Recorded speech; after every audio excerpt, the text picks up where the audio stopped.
Katika sala inatakiwa usome Qur'ani, na nambari 1 usome surati al-Fatiha.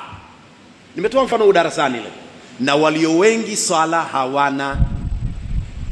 Neno kusoma lazima ipatikane tahariku lisani.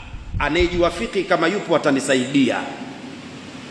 Lakini mtu akishahirimia sala Allahu akbaru anasoma alhamdu kafumba mdomo, anakwambia nasoma kimoyomoyo bila ya kutikisika ulimi, swala hamna. Lazima kinywa kicheze.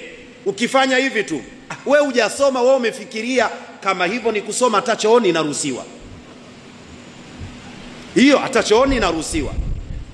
Kwa sababu wewe umefikiria moyoni. Kusoma ni tahariku lisani. Lazima ulimi ucheze kuzitafuta harfu. Taban, kama ni kusoma kwa kimoyomoyo pasina kuchezesha ulimi, kuna umuhimu gani wa kuzikagua harfu katika kuisoma surati al-Fatiha? Maanake kila harfu inatakiwa ikaguliwe. Inavyotamkwa ndivyo. Unajuaje kwamba hapa nimeitamka sawa dhadi, hapa nimeikosa? Wewe unapitia tu moyoni. Hii tumepitia tu jumlatul i'tiradhia. Kama kuna mtu ana kigonjwa hicho ajitahidi kujitibia.